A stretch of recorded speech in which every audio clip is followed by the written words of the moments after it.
Mother Knows Death, starring Nicole and Jemmy and Maria QK.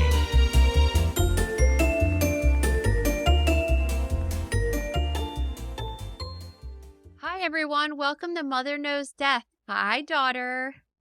Hello, Mother. We really have some great stories to share. So do you want to get into our story of the week?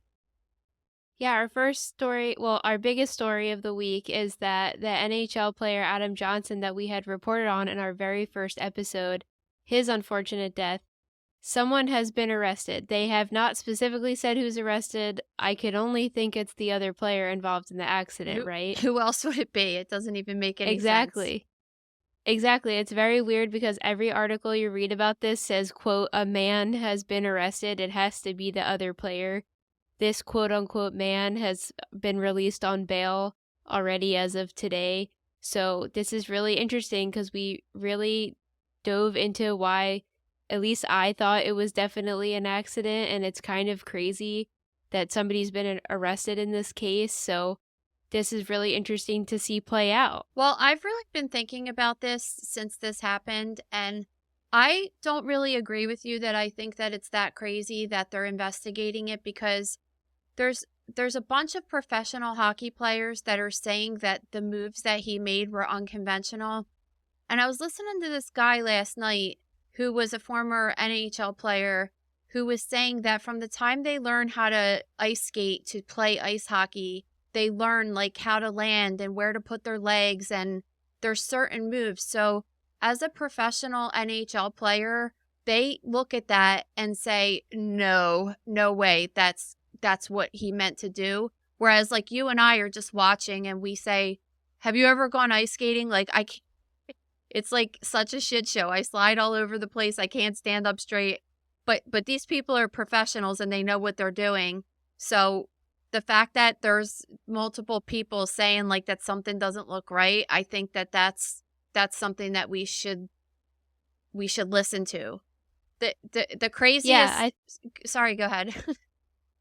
No, I was just going to say, this is one of those stories where to me it was really cut and dry. This was an accident. I don't think he went on the ice intentionally being like, I'm going to slit some guy's throat today. But now that you're saying that he's doing some kind of unconventional moves, I still think there's a world in which it was an accident, but he set himself up really poorly by doing an illegal move in hockey. Also, another thing is that apparently this guy has a lot of penalties for aggression already. So I definitely don't think that he woke up and was like, I'm going to kill this person. But I think that it's a possibility that he just kind of went from like 0 to 10 road rage, so to speak, and just did something that he really didn't maybe mean to do, but he did do it. And the craziest part of this story is that a day before he got arrested for this, well, we don't know if it's him. We're saying allegedly it's him that got arrested. They started playing again after the accident or murder, whatever you want to call it. And he got a standing ovation from the crowd. So it seems like most people in the crowd have determined that it was an accident. So I thought that was pretty interesting, right? Yeah, and I mean, manslaughter, the charge itself kind of implies accidental. It's just cause of death of another due to recklessness. So that definitely could be seen in this case. It is really rare that these players actually get charged. There's a couple cases in the past. In 1992, an Italian player had slashed another player in the chest who had then subsequently died from an injury due to that. And then in 2000, another player had been charged with weaponizing his stick and assaulting another player, which resulted in serious injuries. So I do think it's really fascinating to see how this is notoriously a really aggressive sport and they're allowed to fight and get away with a lot. So how if you kind of slip through the cracks and do your own vicious move, how it could result really badly for some people. Okay, let's get into some celebrity news. So our first celebrity story today is another sports-related death, which is really sad. Former Bronco Matt Ulrich had suddenly died at age 41. The exact cause of death has not been released, but a really interesting fact that came out was that part of his brain had been donated to CTE research. So yikes. do you want to kind of explain what CTE is and why don't they know if he has this right now? So first, I wanted to start off this entire celebrity section by saying that there has been a couple celebrity deaths this week, and there's been, well, we're going to cover 4 of them, and all of the people are young, and they basically didn't tell us why any of them died. So we'll talk about this first guy, Matt Ulrich. So if they are donating his brain to CTE research, that's really interesting. So that stands for chronic traumatic encephalopathy. And that occurs when you have, when you're playing like a contact sport where you have multiple blows to the head. It could happen in boxing. It happens in football. We know of cases of it happening. And the only way to truly diagnose it, unfortunately, is at autopsy. And I'm not exactly sure what symptoms this guy was having. His wife did put out a statement, and it didn't seem like, I mean, it seemed like she was upset, obviously, but it wasn't this shock. In my opinion, the statement didn't seem like, you know how when they put out statements, they're just completely shocked, like Matthew Perry, like nobody was kind of expecting it. They just seemed like they were very shocked by the news. This one, Yeah, I mean, that could have also been the PR person that drafted it, you know? Sometimes they could come across as not being very genuine when they're just trying to put something out there, so it doesn't seem more suspicious. Yeah, I get that. But so that's an interesting case we're going to keep an eye on. And then we just heard right before we started talking today that there was another former NHL player dead. Also, he's only 35. So Matt Ulrich, I don't know if did you say he was only 41? Yeah, he was 41, and then this player that was just breaking this morning was only 35. He had done a short stint with the Chiefs, and his cause of death is unknown at the moment. This is a really popularized topic as of late. We've had movies come out about the doctor who really pushed for the research into it. We know the case of Chris Benoit, the wrestler, and Aaron Hernandez, who was a football player, that he kind of, in my opinion, is the most famous case of CTE because they actually took scans of his brain and were looking at for that. And then Jason Kelce recently just had his documentary come out, and I was surprised how open he was that he was really facing this hard decision of continuing his career because all he ever knew was football versus leaving so that he wouldn't essentially be brain dead for his family. And I thought that was really bold of a player because a lot of this gets shoved under the rug. The NFL doesn't really like discussing it, even though this is definitely a major thing. I mean, it happens in hockey and other contact sports as well, but I was kind of shocked that he was so open about it, still being an active player and one of the most famous right now. Well, think about this. If you, like, he says that he's been playing football almost his entire life. The increase of CTE occurs when you get multiple concussions. Well, what are the chances that if he's been playing since grade school that he's had more than one concussion? It's pretty damn high, right? And it's scary because they can't fix it right now. So it should be a concern to all of them, really. It really should be talked about more, but I feel like the NFL kind of is just obviously doesn't want to put a big thing on it because they don't want their players being scared to play because they're going to start going nuts when they get older, you know? Well, remember last year, too, we saw that really scary incident with that player on the Miami Dolphins. On TV, they were showing his fingers crinkling. He was clearly struggling on the field, and that was really scary for me to see. It just looked incredibly painful. And then he does a press conference pretty much immediately after saying the doctors don't think CTE is of any concern. And I wasn't surprised to see people freaking out on the internet about being outraged about that. I mean, how could you even say that to any of these players? Yeah, and of course they just use these guys because they don't have to be them when they're older, so they just tell you whatever and there's no repercussions. What about the new creative director of Moschino? Like, what happened there?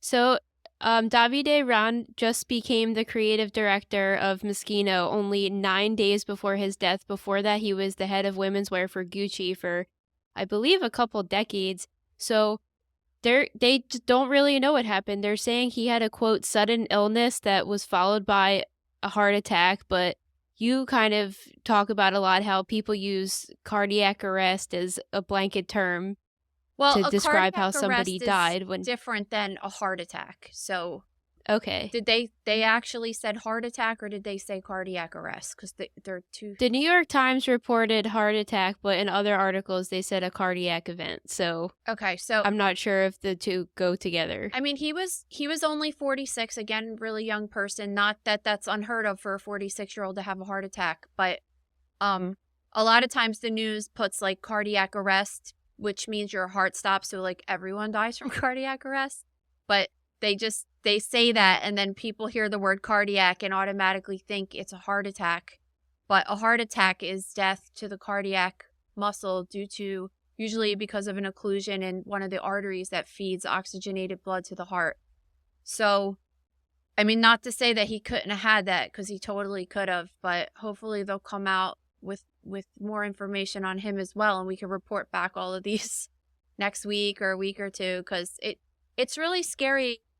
All three of these people are my age, kind of not really your age, even though we're kind of almost the same age, but they're more my age. But it's scary when people die so young. You want to know why, because you don't want to die young, right? No, I definitely think it's really scary, and thanks for clearing up the difference, because in my mind as a layperson, cardiac arrest and heart attack and cardiac event all kind of go hand in hand, so I didn't really understand the difference. But yeah, it is terrifying when you hear a young person suddenly died and they don't know why, because then this kind of leads into our next story too, which I'll start off with, that a contestant on Extreme Weight Loss has passed away. She was also only age 40. Makeup artist Brandi Mallory. She has died for, again, undisclosed reasons as of this recording. She said she had gone on the show in the first place because when she was 29 years old, a sorority sister of hers had died from a heart attack, and that really scared her, and she had the mindset of, I could die any day, so she wanted to address losing weight and getting healthier. And again, we don't really know what happened, and it's kind of scary. Like, what happened to her? She was scared by an event that happened in her life, and then also fell victim to a young death. So she was only 40 years old, but at the time when you were saying, like Ree was saying, when she was 29, she had this scare, and at that time she was 329 pounds, which is really obese. She lost a lot of weight and changed her life, and she got really into fitness and everything.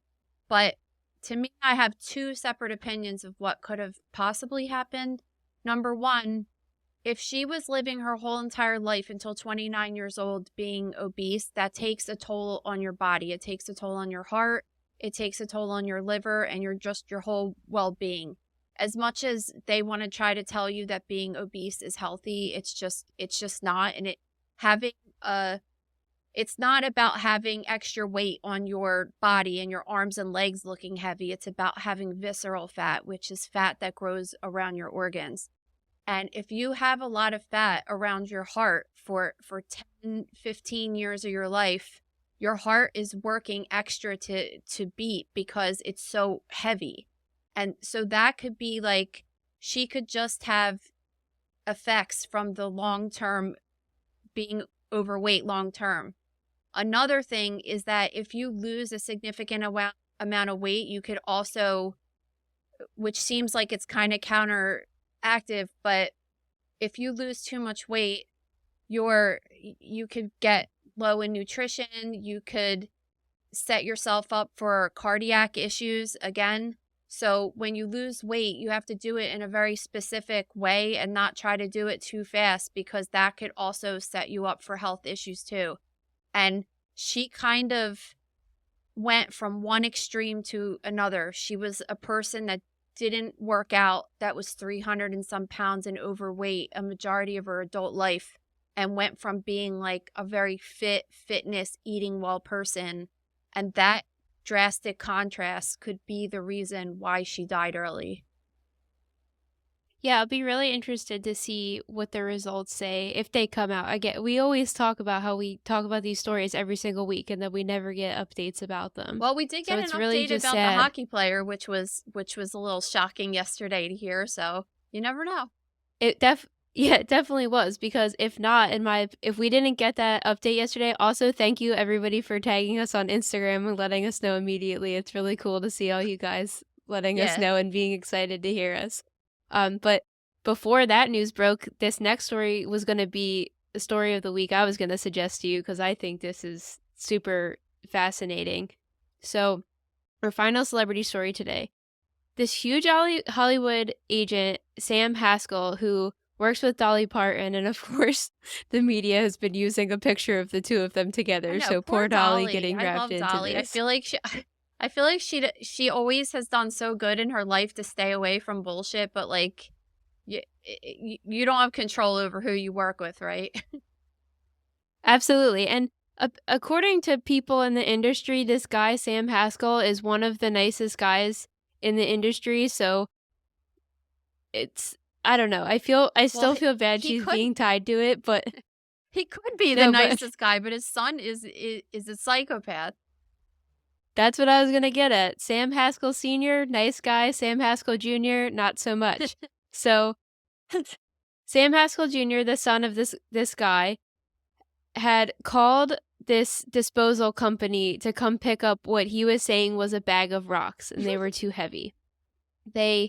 Oh my God. These poor guys come and pick these bags up. And while they're driving, wait they're like, you know what? This smells a little bit. They're like, it smells and this doesn't feel like rocks, like something isn't quite right about this. So the guys take a peek in the bag and are presented with a human torso. Wow. So this is like absolutely horrifying and traumatizing for these people alone. So that I wanted to set that up next because sometimes when people are in shock, they make weird decisions.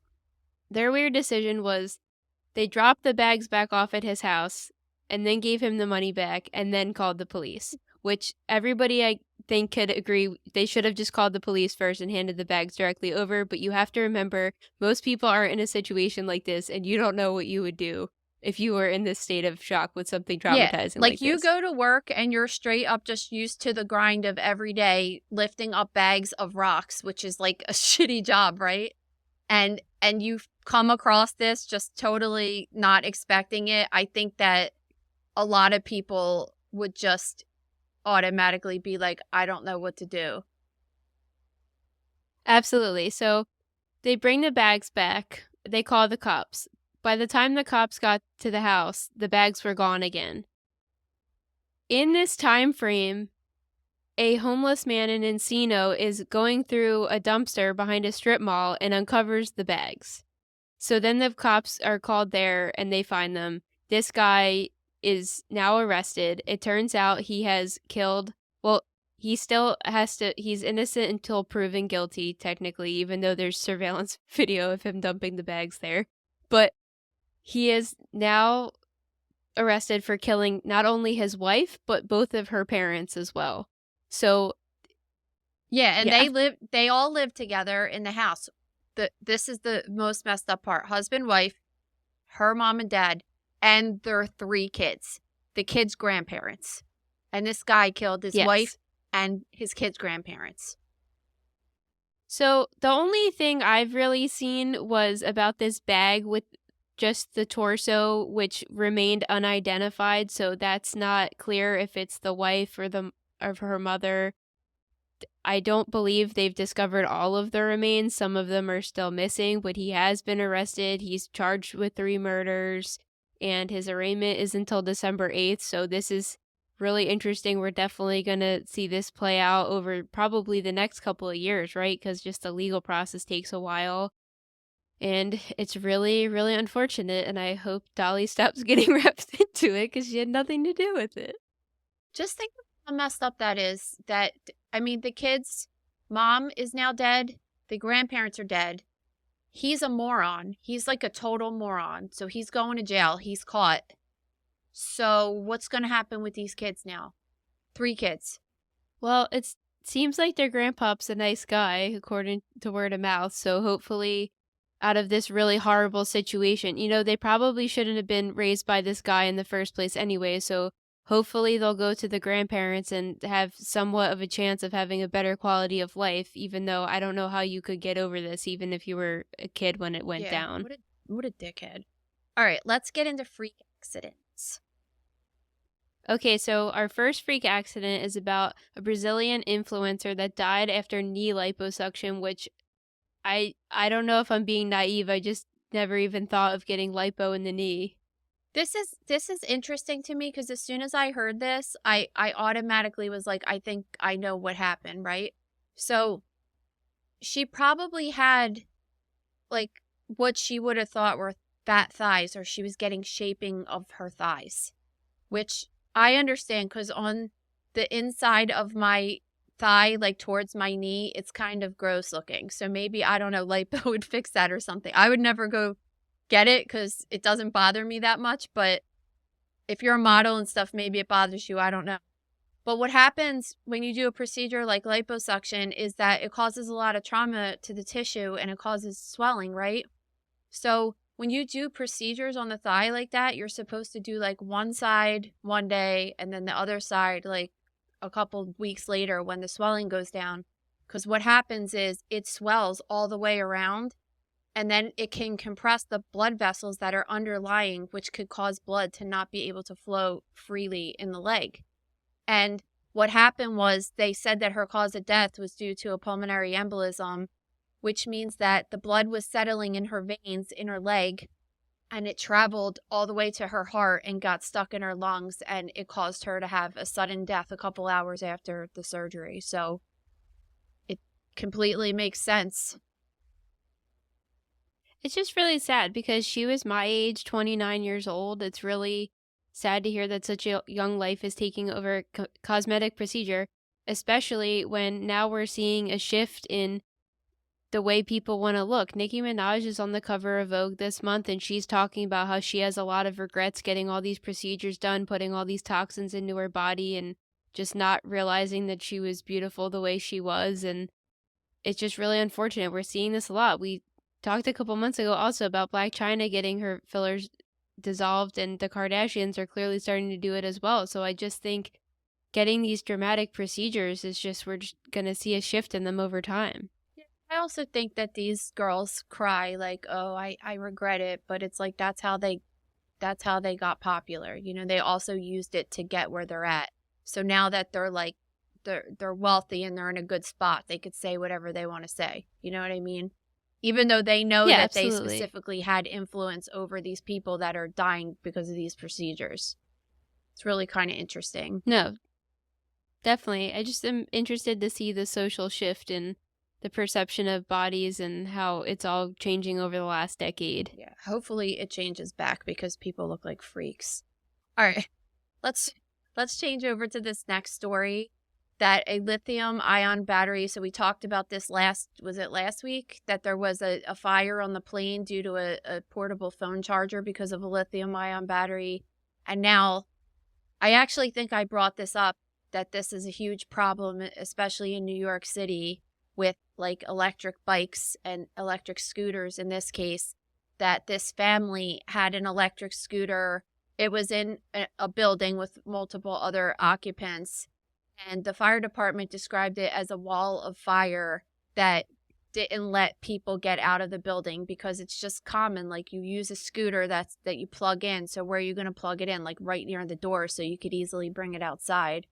And 3 generations of one family died. So it was a mom, her son, and her grandson. The mom was in her 80s, I believe. She was 81. The son was 58. The grandson was 33. They said that the scooter belonged to one of them. But on top of these 3 generations of a family dying, also 14 other people got injured and a firefighter got pretty seriously injured too. So it's like, it's a serious issue. These things catch on fire and people are making counterfeit ones and selling them. And most people probably don't even realize that they're buying them. That's the scary part of it. Yeah, last week after you said that you want to leave the drill battery pack plugged in and Gabe told you not to, I've been really thinking about some stuff we just have plugged in around the house, which is things like that drill packs. I have a Roomba, which I don't even really like how it works anyway, so The I Roombas catch on fire. definitely I've heard a couple cases of it.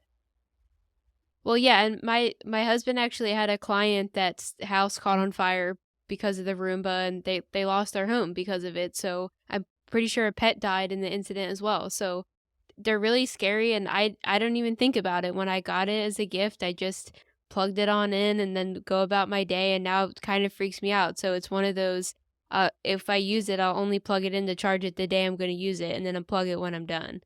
So It's like, where do you draw the line, though? It's your computer, it's your phone. There's so many things that you use all the time. Like the kids have these stupid little like lamp things in their room, and there's just a lot of different things that you don't even think about that you're constantly charging. It's scary. I mean, your space heater even caught on fire last week. I know. That was horrible. That was so scary. And of course, where was It Gabe? is scary. He was like home, but he wasn't home at the time. Wasn't he like getting his hair cut or something?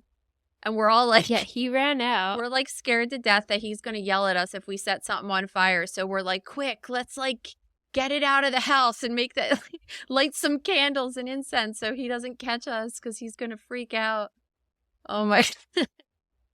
Yeah, it started out with my pop-up, your dad.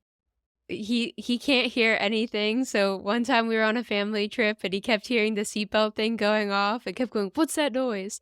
And we were like, "What do you mean, what's that noise? It's the thing." So I kept hearing this flickering and was joking with you, was going, "What's that noise?" And it was catching on fire. Yeah, and then I was So- like, wait, that smell, it just was like that classic electric, like burnt, like fishy, weird, like smell. It was just, Yeah. and it was so scary. But I just got another one and I'm back in business because I can't live without my space. Great. Can you imagine those poor guys that were working for that disposal company that got called to that producer's son's house to move the bag of rocks? No. I can't ever imagine being in that position. Well, let me tell you something. If they had some stink bomb in their pocket, they might have been in a better situation that they wouldn't have had to smell decomposing human remains. What do you think? Yeah, I mean, I always think that about garbage people in general is just, it would be such a handy tool to have in their pocket for when you just have normal gross trash or an accidental decomp in your bag that you weren't prepared for.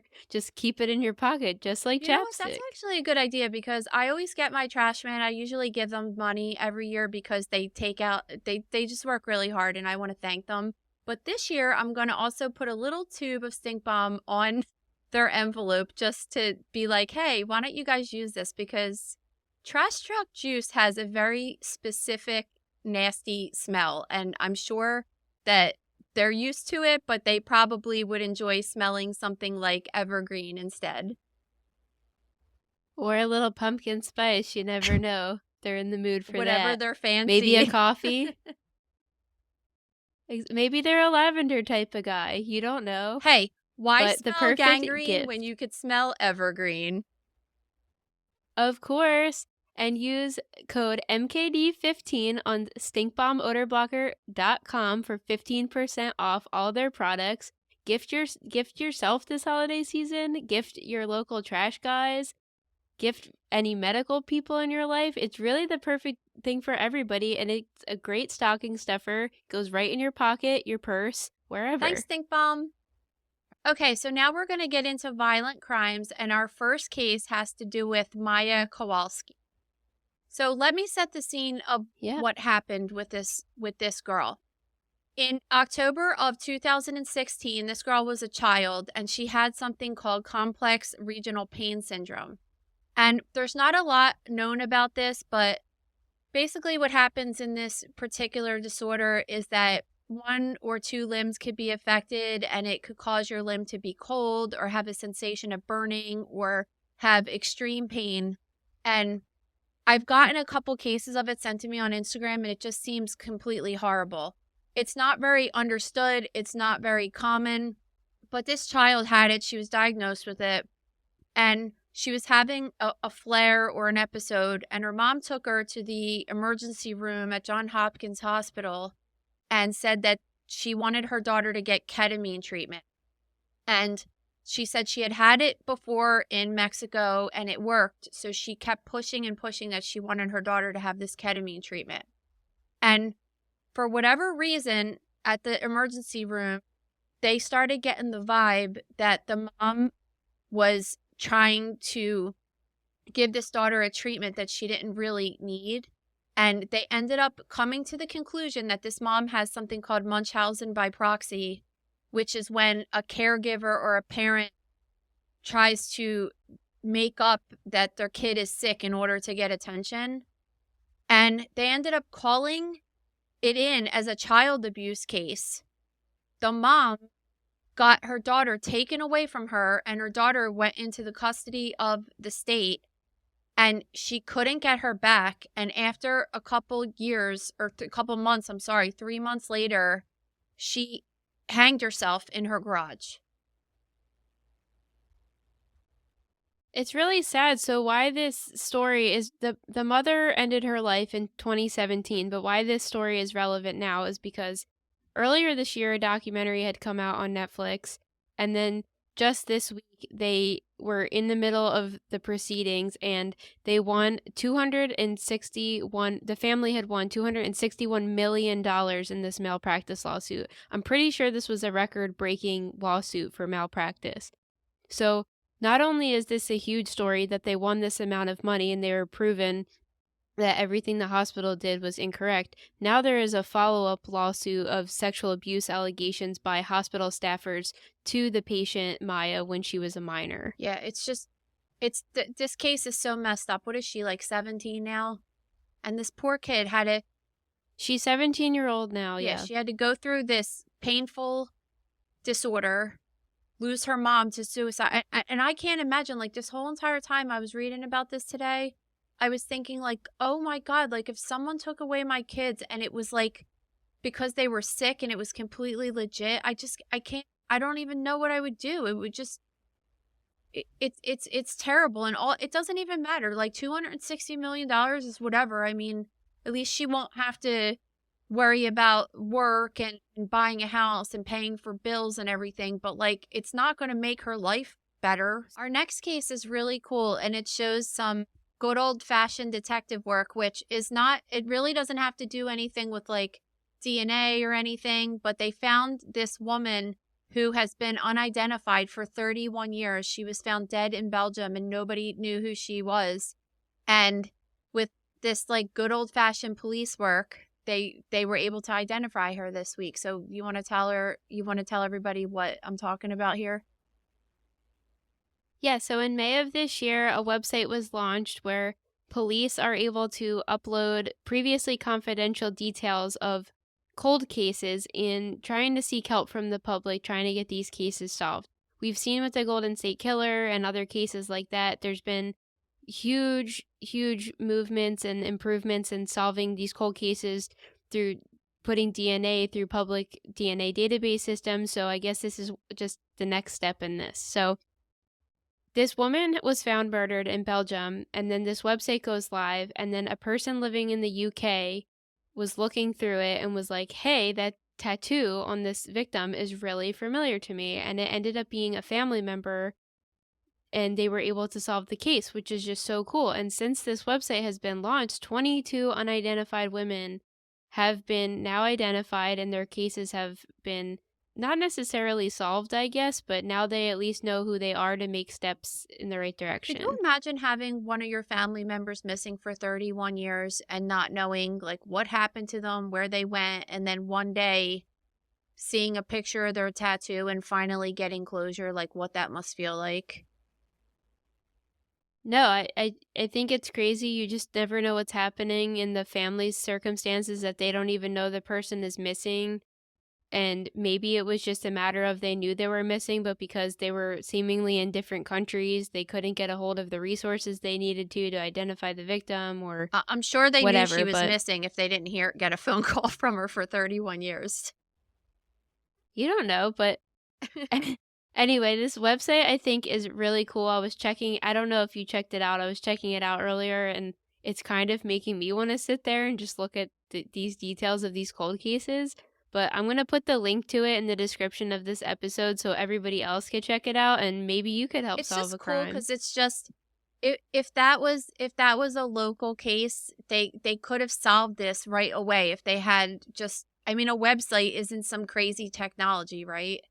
And it's just cool. No, I think it's just more about keeping that information confidential, and now they are able to release certain details that are able to help people. I mean, especially because she was murdered too. It's not like she was just found. They probably thought that would have maybe disrupted whatever investigation they were doing or whatever.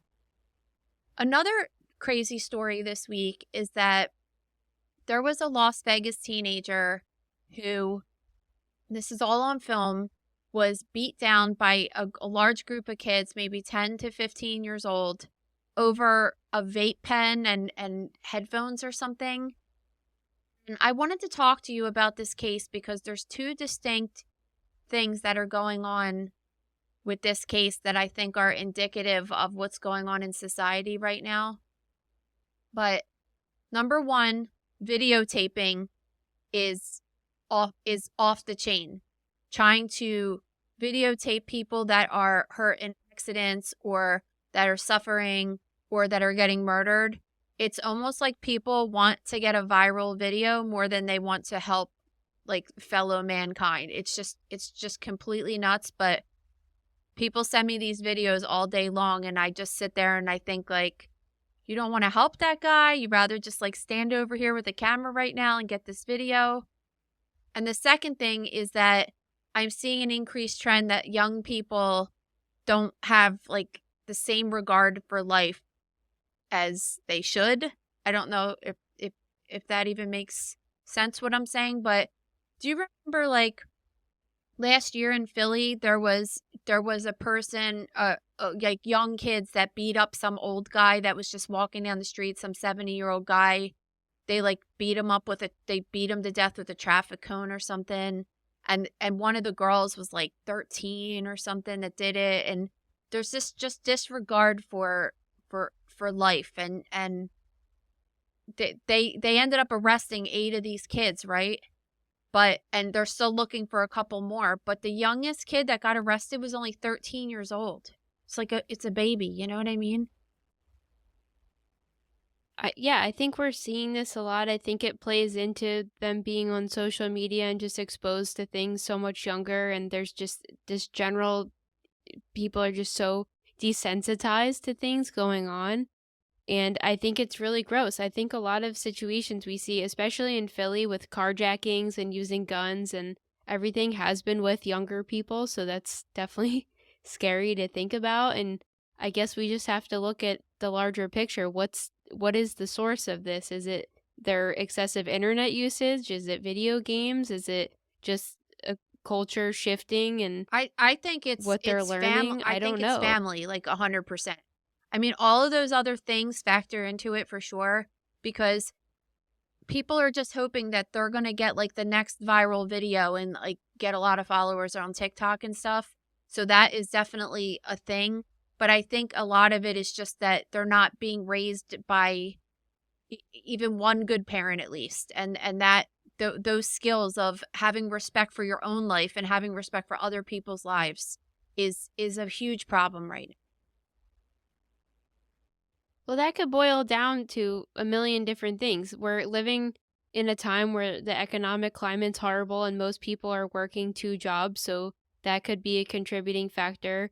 Technology in itself, people are distracted. I don't think it's very common that people are sitting down for family dinners anymore, which I think is really important, that people should be having that togetherness where they're kind of undistracted and knowing what's going on in their loved ones' lives. And I think we're separating a lot from that traditional family dynamic of spending time together. And even if you're quote unquote spending time together all sitting on a couch on a phone, that's not really being present and knowing what's going on in the people around you's lives. And I think we are a little guilty of being very used to sitting on the couch, being able to do our own thing on our phones and not pay any mind. But I do think you're really good with the little ones about making sure you're all watching a movie together and talking to them about how their school day was and knowing and being all up in the drama of what's going on. So yeah, I know way too I much think about every single kid they go to school with, but it's good because it's an effort, because it is easier to just like all sit around and play on the phone, and the phone's like the ultimate narcissist thing, right? Like, why would I want to hear about your day when I could look in this thing that's like 100% catered towards me, and it's like looking in a mirror all day, you know what I mean? So you have to go out of your way now to do that, but a lot of kids aren't getting that, and I think that's it. And then you have a group of a lot of kids that are all friends with each other that are kind of just have this like fuck you mentality. This is what happens. So it's the 1-year anniversary of the Idaho murders. Monday was the 1-year anniversary. I can't even believe it's been 1 full year. In some regards, I feel like it's been longer, but not long enough. It's this very weird vortex of being so caught up on it and being like, all this couldn't have possibly gone down legally and catching the guy in just 1 year, but here we are today. All right. 1 year later, 4 students were Okay, killed. I was going to say that. Please explain this to people, because so many times me and Maria will be out somewhere and we'll be talking to like a friend we haven't seen or family or whatever, and we'll say like, oh my God, the case that we're really keeping up on is like this Idaho murders and like this guy that killed all these college students. And people are like, oh, I never heard of that. And I'm like, what have you been living under a rock or something? So Ray, explain to them like what we're even talking about right now for those people that are living under rocks.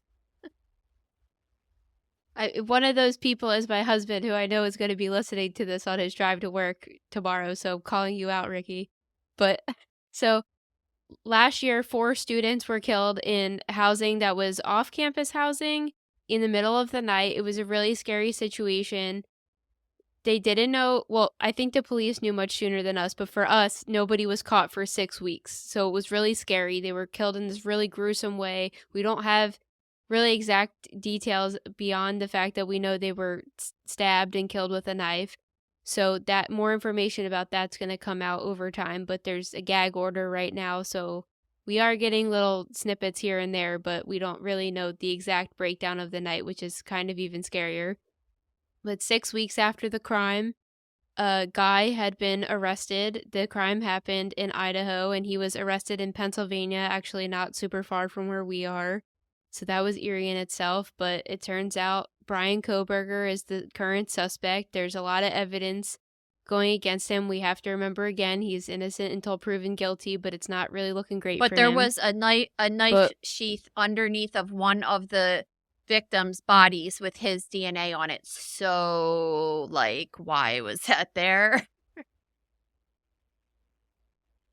Yeah, you just have to say like he's still not formally convicted, and it's really scary because he's a PhD student in criminology. So we have been really vocal about that. We just think there's something so much deeper behind this case, that he's trying to trick the system. Like, he did this, he's definitely gonna go forward with the motions of going through trial, and he knows he did it, but he's gonna try to poke every hole in the system because he's been spending most of his adulthood studying criminology and both sides of it. So now he's the murderer and the person working on the other end investigating, and it's just gonna be really terrifying how this turns out. And I hope that they're working really hard so he's not able to poke any holes in the system and he is convicted. Now, one thing that you didn't mention is that this guy, for those of you that are living under a rock that don't know about this guy, you need to Google his name because he is creepy as fuck. He is the creepiest looking dude. Like, when I was glued to this case, obviously, and when they said I'll never forget, like, Gabe and I were driving home from Florida and they said they arrested someone, and of course his picture ended up on the internet 5 minutes later, and his eyes are so scary, and I was like, oh my God, like, this is the guy. Yeah, I mean, you can't really say somebody killed somebody based on their eyes, but it doesn't really help his case that he's a creepy guy. So, he was supposed to his trial was supposed to start in the beginning of October, which I was like, there's no way that's happening. Of course it did not. In August, he waived his right to a speedy trial. I am really fascinated to see how this pans out over time. I think this trial, I don't know if it's going to be televised or not. We were saying we're kind of indifferent about it. We think it's important that it's televised and like also a little nosy that's televised so we can see exactly what this guy did and make sure he doesn't get away with it. But also we want to make sure that the families aren't in a vulnerable spot where pictures and certain information about their kids are getting released, because this is a horrific story and these 4 people lost their lives for no reason, and in my opinion just this sick game this guy's playing. Okay, let's get into some medical news. So this story, I had a couple people send me about a mother who was taking popular weight loss drugs to lose weight for her daughter's wedding, and then she ended up dying. So do you want to kind of give a breakdown of what was going on? Yeah, she's a 56-year-old female. She started taking Ozempic. She got diarrhea, just like, I mean, we personally know people who take these drugs that get diarrhea, so this is like a common thing. And after a few months, she switched to another drug called, what is it? Codexta? I don't even... It's called or Zenedra? Secenda? I don't know, whatever. I'm not. I hate the watched drug this names. video 5 times before we started too.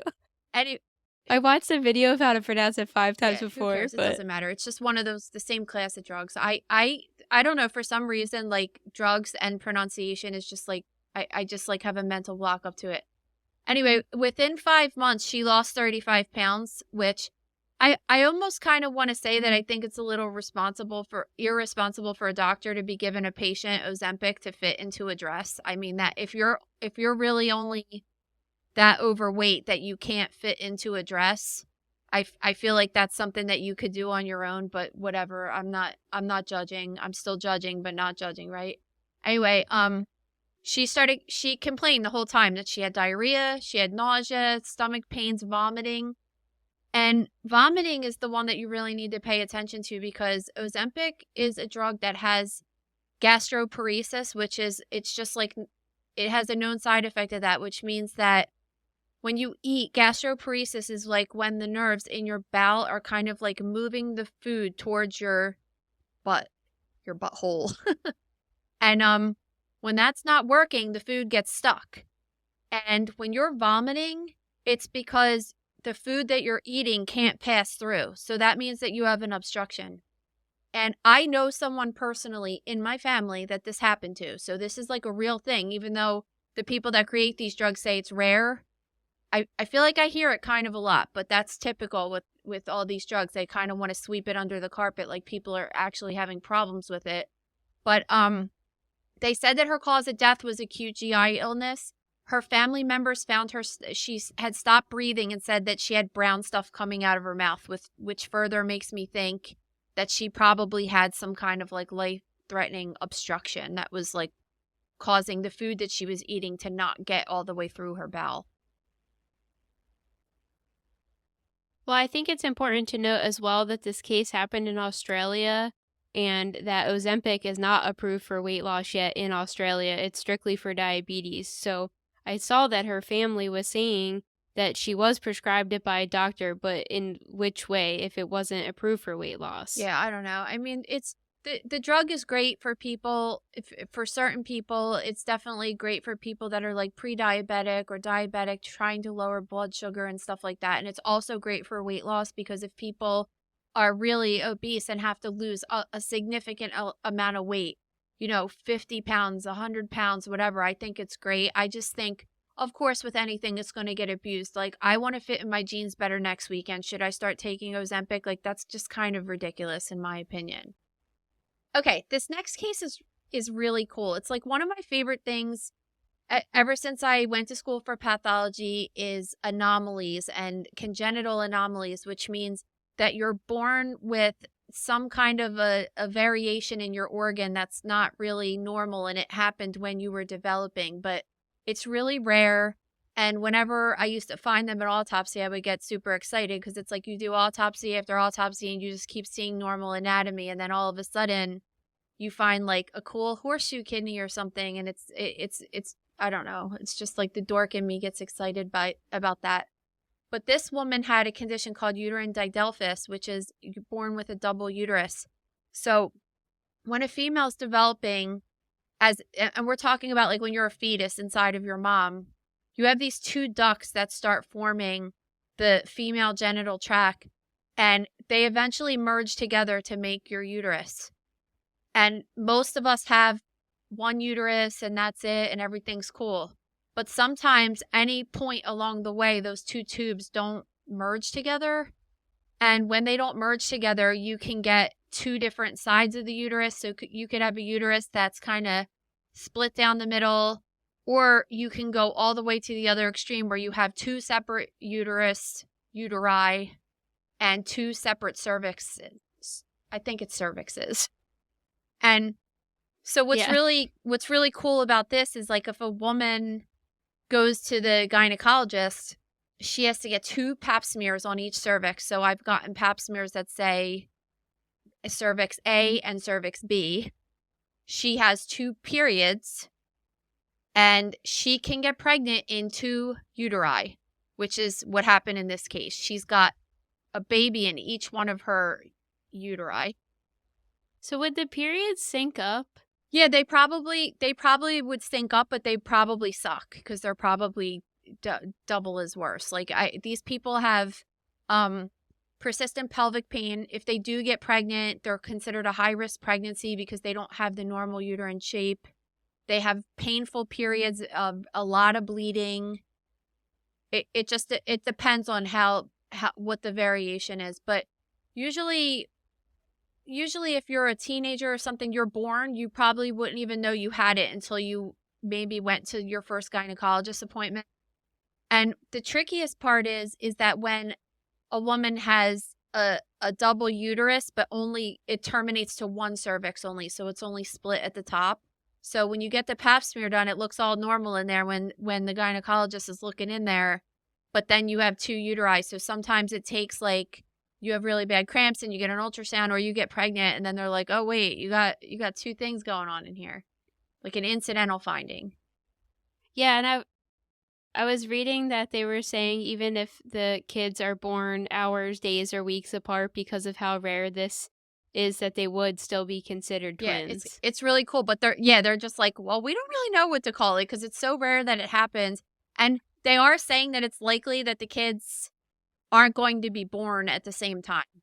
Because what's really nuts is like, let's say this woman's having sex and she gets pregnant.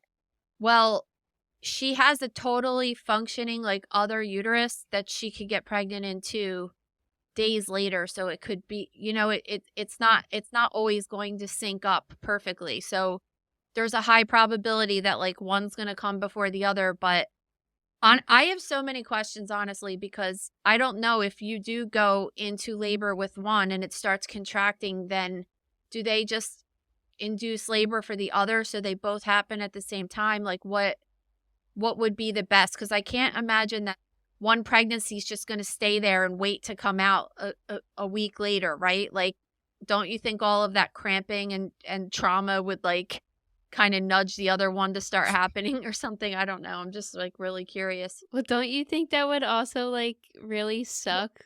Yeah. Giving birth a week apart? I think, yeah. I think that this woman is like, I think when you have a uterine didelphys, it's like your whole entire female genital thing has sucked a really long time. I think that we could safely say that. All right. What about this pet food recall? So I was confused at first because it said people were getting sick from the pet food, but then I saw it was babies. So I was like, were the babies? I know babies probably eat pet food by accident more often than not. So it seems like these certain people who are touching or going around, maybe touching feces or the food itself and then touching their mouths of the pets, have been getting salmonella outbreaks from these certain brands of pet food. So it's a Victor pet food, and it was recalled after 7 infants got salmonella, and now this is like really important when I tell you guys this. 6 of the 7 infants were under 1 year old. And the only way, as Maria said, that these babies were getting salmonella was either because they had contact with animal or people feces or animal food, dog food, or they were just somehow getting this into their mouth. So why was a baby that's under 1 year old anywhere near dog food or a dog's ass? That's what I want to know. They are saying saliva too, but like really a dog shouldn't, I don't know. I personally think a dog shouldn't be getting their saliva all over a baby that's under 1 year old. So this is, they linked all of them. This is what they do. We talk about this all the time, like how they figure out. We talked about it last week with the lead poisoning. Like they linked it all to like every single person in the house had this dog food. So that's where it came from.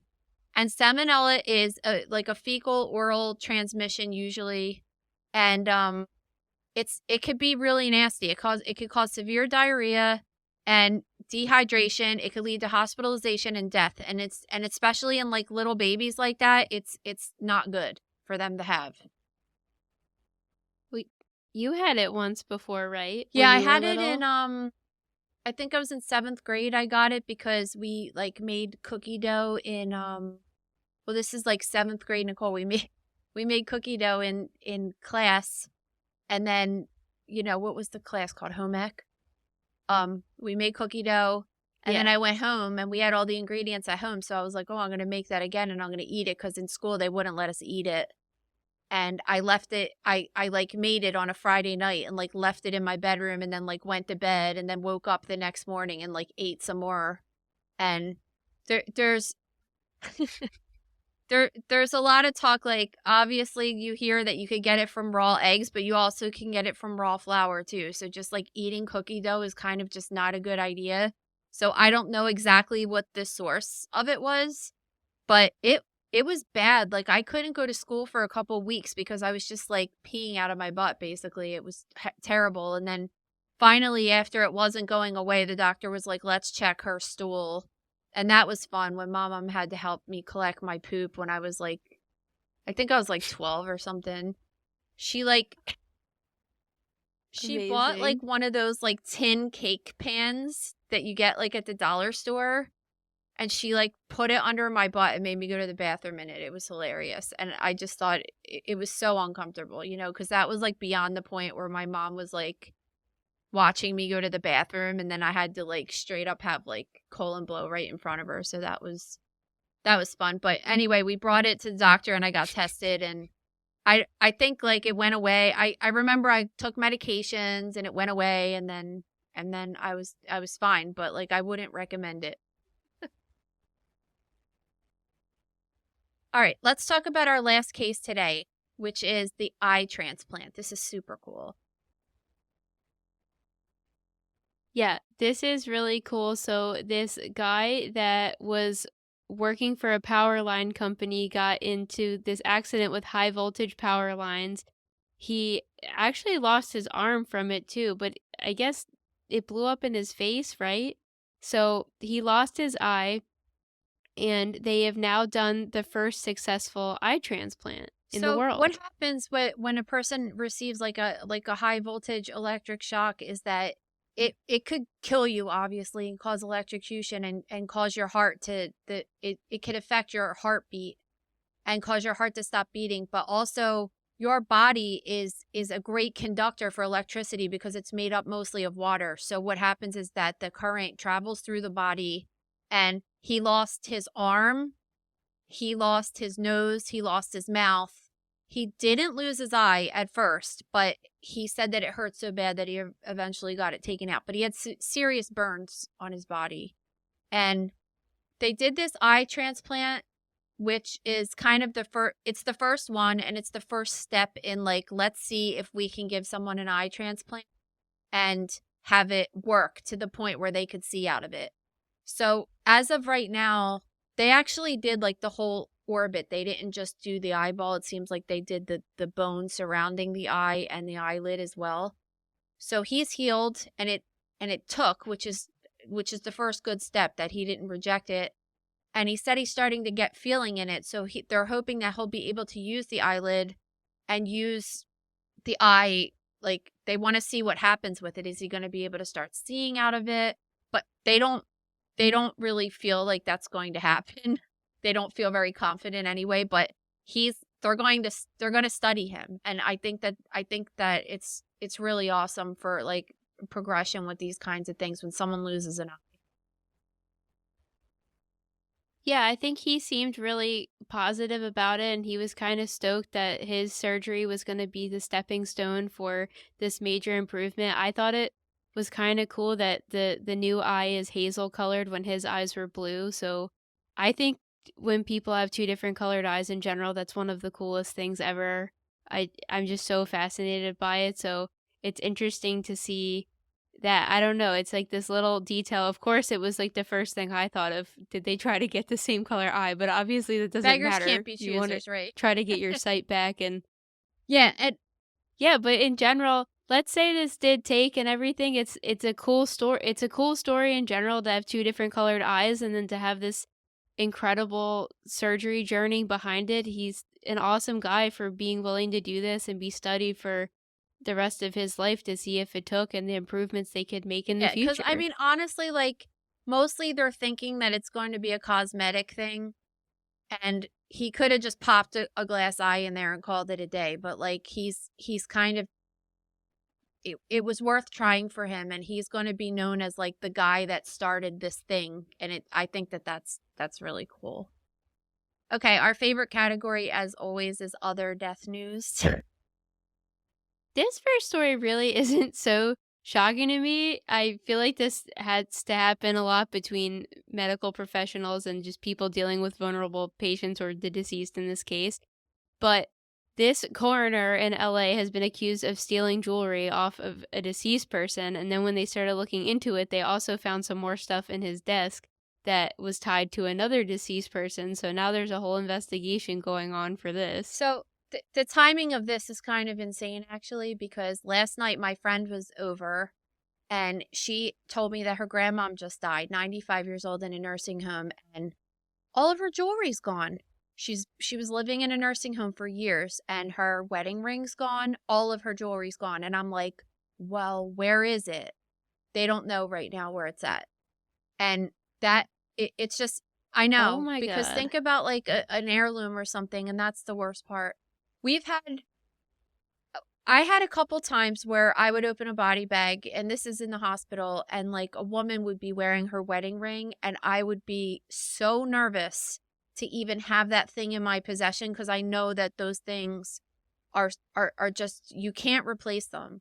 So I would take it off immediately, and I would put it in a bag, and I would call the funeral director and say, like, I'm putting this in this bag. I'm sticking it in between her legs. Make sure you look for it. I'm calling you to document this right now, because I was like, I don't want this thing to somehow go missing. And I want to let them know, because I don't want to leave it on, because they get all dirty and stuff during the autopsy. But I've come across a couple situations where I've gotten personal belongings like that, and it just makes me really nervous.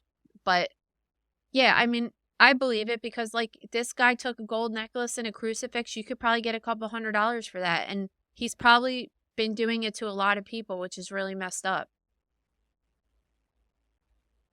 Can you explain the difference between a coroner, a medical examiner, what you do? I feel like there's a lot of confusion, and you're often mislabeled as a coroner when that's not your job. I think that could be a topic for another day, because it's kind of, there's a lot to talk about with that. But in a nutshell, a coroner is an elected position, so it's like you have to elect the coroner. And a coroner doesn't have to be a doctor, but they have to have someone under them that will sign death certificates and do autopsies. And a medical examiner is a pathologist, usually a forensic pathologist, that you can go get a job and work for the city in that situation. So you'll see like New York and Miami and Philadelphia have medical examiner system, but LA has a coroner system. And there's coroner systems all over. There's medical examiner systems all over. It just depends like how it was set up when the town's first set up and everything. But this is a good question that we could talk about. We could talk about in depth more later. And as far as me, from my position, like I'm a pathologist assistant, so there are PAs that work in medical examiners' offices and coroners' offices, but not as many as that work in morgues, like in the hospital. So in the hospital, we do medical autopsies or natural deaths. And then when it is anything that's suspicious, whether it's like you don't know if it's a natural death, if it's a suicide, homicide, accident, they go to the medical examiner's office or a coroner's office to get the autopsy.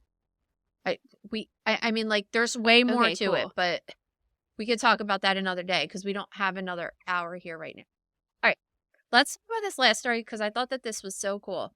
So one of my favorite tumors of all time is called a teratoma. And the reason it's one of my favorite tumors is because it has teeth and hair in it. And when I first learned about this in school, I couldn't believe it. And then when I saw it in real life for the first time, I still couldn't believe it because some of them have like really formed teeth and hair, like, and it's just the weirdest thing in the world to me. And a lot of times people say like, well, is it like a baby? Is it a deformed baby? And no, it's not. You don't need a sperm to make a teratoma tumor, but it's called a germ cell tumor. And germ cells are the cells that like are present in the ovary that will eventually, they're a portion that will eventually turn into like human parts when there is a sperm and a fetus is created.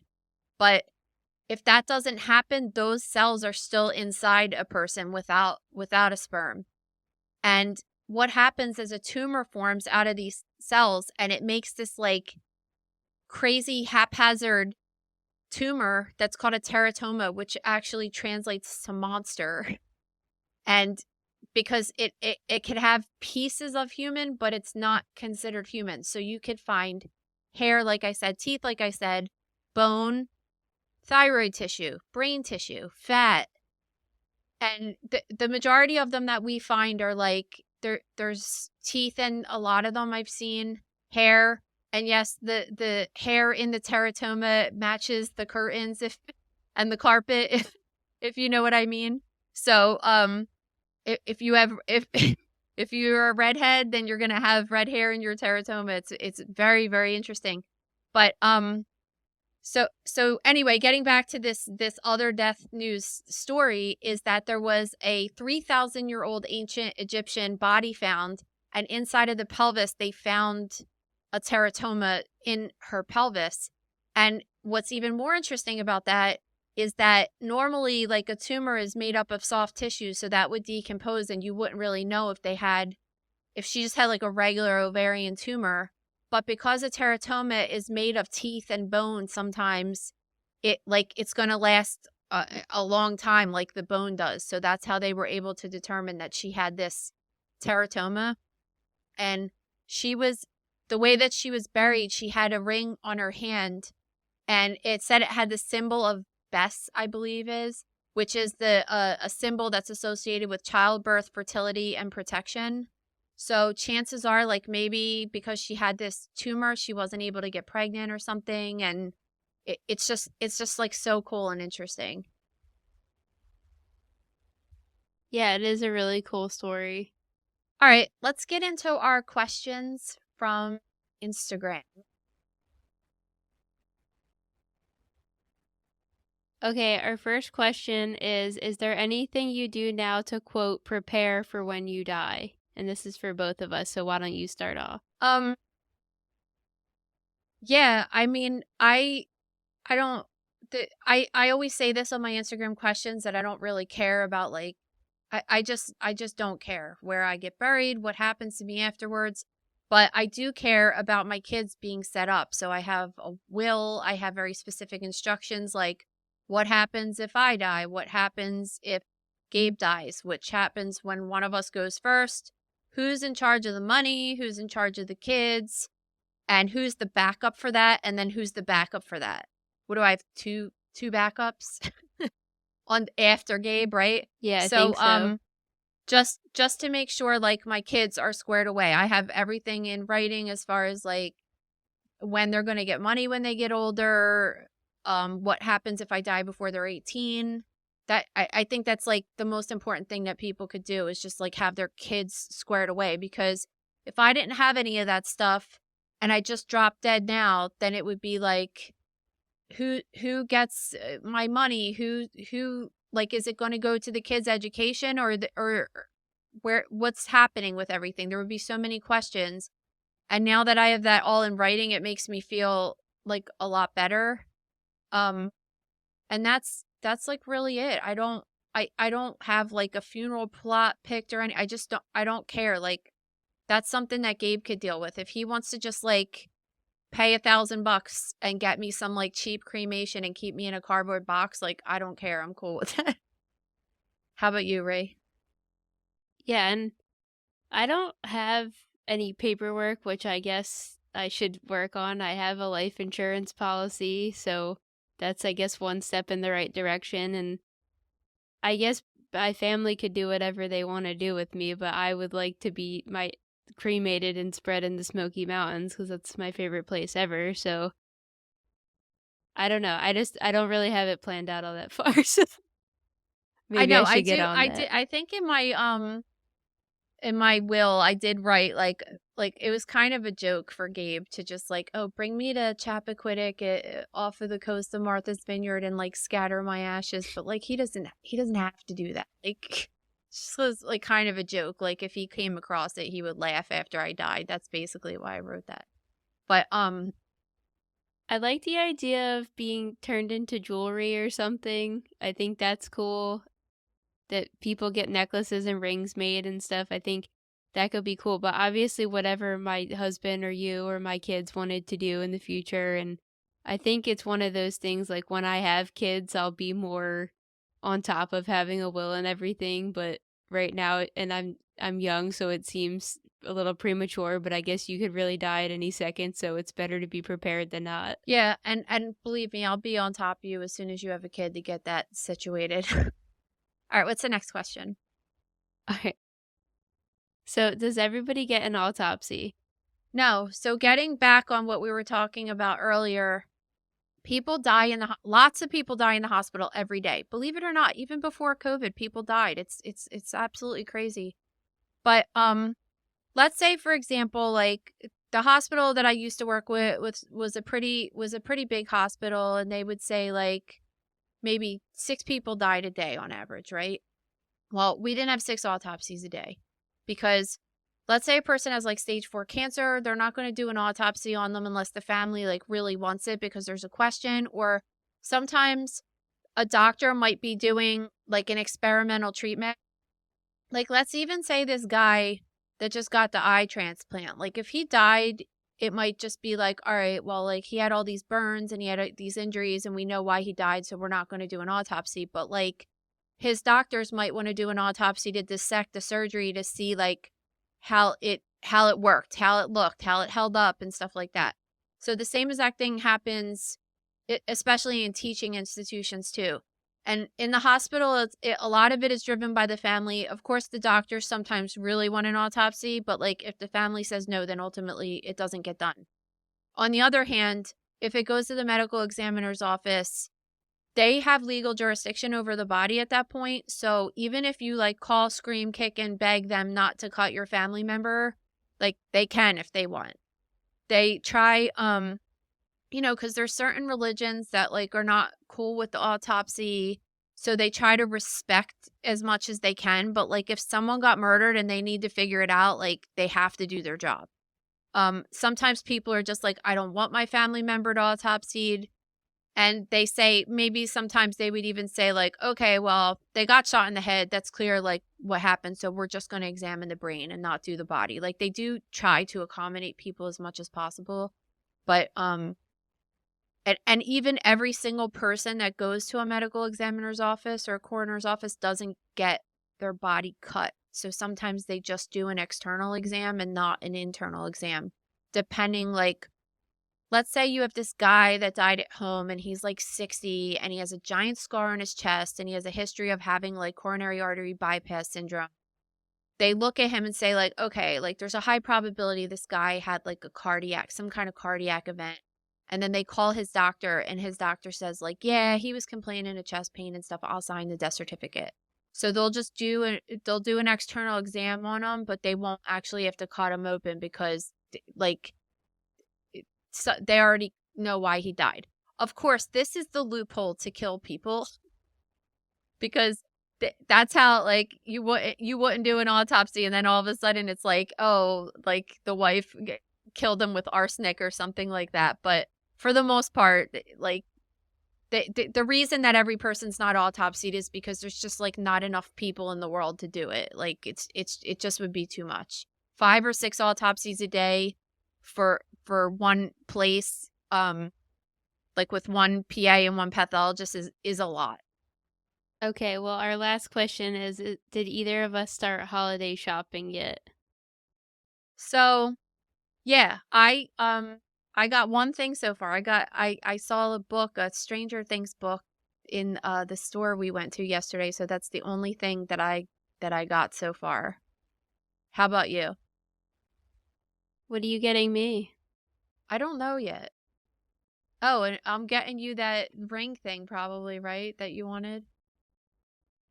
Yeah. But we won't say it because we're trying to get them to sponsor. But we people ask me all the time about certain things that, like, I really like and stuff. So we started on the website, we started a My Favorite Things page, which is really cool because it might not have anything to do with medicine, like my favorite stuff that I use in the kitchen or anything like that. Just like fun little stuff that I like to buy and everything. So you could check that out and might help you out with some gift ideas or something. Cause I'm always like, there's certain times and certain people I'm like, I don't know what to get them. I need some ideas and stuff. So I think that's like pretty helpful. What did you get for me? Yeah, and we also have merch. I'm making a lot of gifts this Good, year. I like those better. I have just mapped out what I'm making for you. I think something you'll really like. You'll just have to wait and see. You know I'm a pretty good gift giver, so I am too. you don't have to worry act like about I'm me. not. What did she?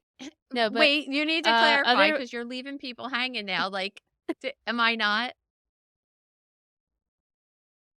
No, you are. Yeah, I that just that it that I seems I'm really never genuine. suspecting what you're getting me every year. So, another thing is too. She's pretty good. Okay, let's move.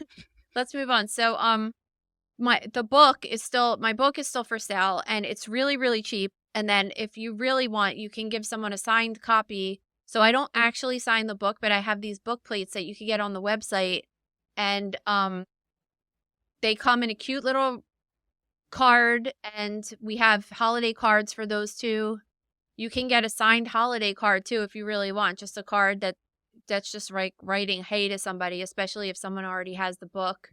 I could just like write them a little message within reason.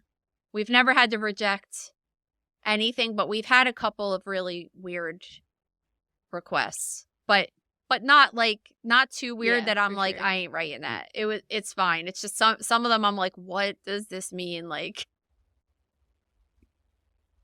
so you can get the book plates and the holiday cards on thedoramattershop.com. We also have merch that you can get on bonfire.com/store/thedoramatter.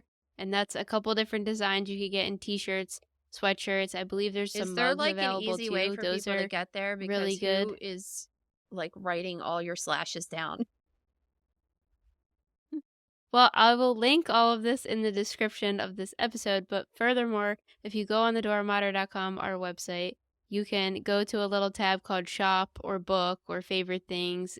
Just scroll around the homepage. Most of them are there and they're in the navigation. So they're on there, but I will, to make it easier in one place for everybody, put them all in the description of this episode. Yeah, But if you want to ask us any questions, you could check our at Mother Knows Death Instagram every Friday, and we put up a little question box, and you could ask whatever question you want that we will pick and answer on the show every week. Yeah, I still don't know. I really don't even know what I'm getting people. I'm just kind of like recovering from Halloween still and starting to get into holiday stuff, but like It's like November 15th. It was just Halloween. Like, let's relax. Well, I made a list of what I want to buy everybody, and I started, because I'm making a lot of the presents, I started making them a couple weeks ago, because that takes time, obviously, and now we're busy people, so I don't just have like 20 hours a day to just sit there and make stuff and craft, even though that would be a dream scenario. Yeah, it really would. Everybody will like it. All right, guys. Well, thanks so much for joining us today, and we'll see you next week.